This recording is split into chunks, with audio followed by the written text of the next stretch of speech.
মাসে একটা নির্দিষ্ট টাকা তাকে দেবে যাতে যে সংসারে ওই টাকা খরচ করতে পারে।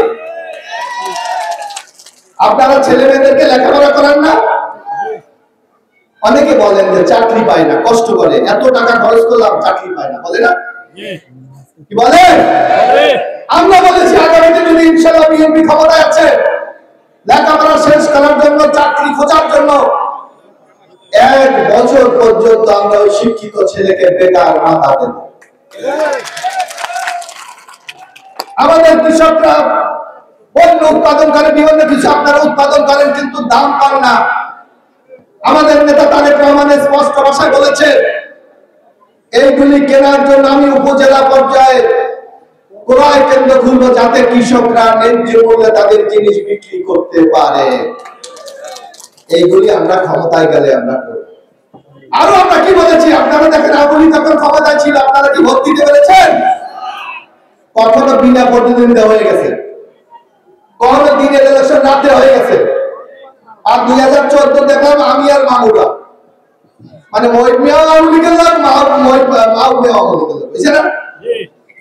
আমরা বিএনপি বলেছি বাংলাদেশে আর কোন নির্বাচন কোন দলীয় সরকারের অধীনে হবে না, নিরপেক্ষ সরকারের অধীনে হবে, যাতে আপনারা ভোট দিয়ে আপনাদের নেতা নির্বাচিত করতে পারে।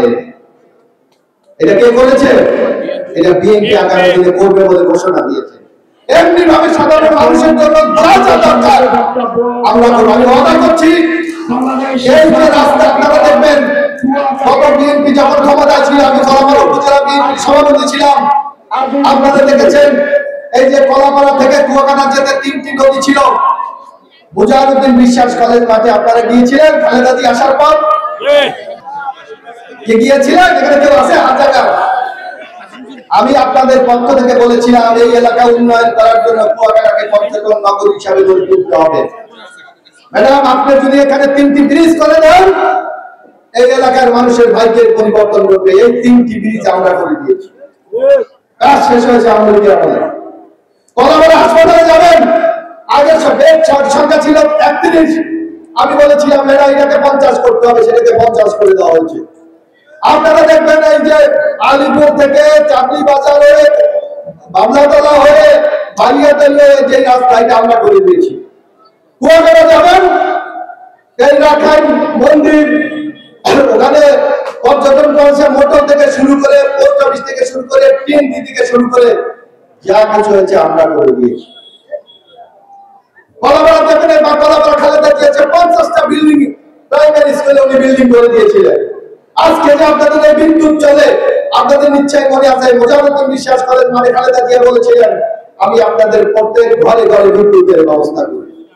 হয়তো আসতে সময় লাগতে পারে, আপনারা এটা পরে পাইছেন, কিন্তু অর্ডারগুলো কিন্তু দিয়ে গেছে বেগম খালেদা জিয়া।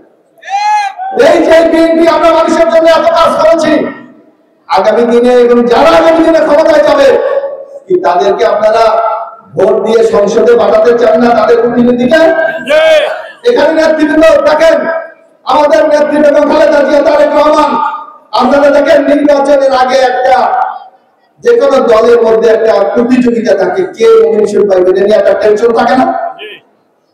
যে সবার মধ্যে একটা চিন্তা থাকে না? এবার প্রথম আপনারা দেখবেন এখনো কিন্তু আমরা নমিনেশন সাবমিট করি নাই, কিন্তু ইতিমধ্যে অ্যাডভান্স অগ্রিম আমাকে এখানে আপনাদের সন্তান হিসাবে, ছেলে হিসাবে, ভাই হিসাবে, বন্ধু হিসাবে, প্রতিবেশী হিসাবে আমাকে ধানের শীষের পক্ষে নমিনেশন দিয়েছে। যে বিএনপি আপনাদেরকে এত সম্মান করেছে, আগামী দিনে আপনাদের দায়িত্ব আছে না সেই বিএনপি কে সম্মান করা? আপনাদের দায়িত্ব আছে না বিএনপি সেই ঋণ শোধ করা? আপনাদের কাছে আহ্বান, যেই দলটি আগামী দিনে ক্ষমতায় যাবে, আমাদের উন্নয়নের জন্য, আমাদের ভাগ্য পরিবর্তনের জন্য আপনারা দয়া করে ধানের শীষে ভোট দেবেন। ইনশাআল্লাহ ধানের শীষ যদি এই আসন থেকে জয়লাভ করেন, আপনাদের সকল সমস্যার ইনশাআল্লাহ সমাধান আমি করব ইনশাআল্লাহ।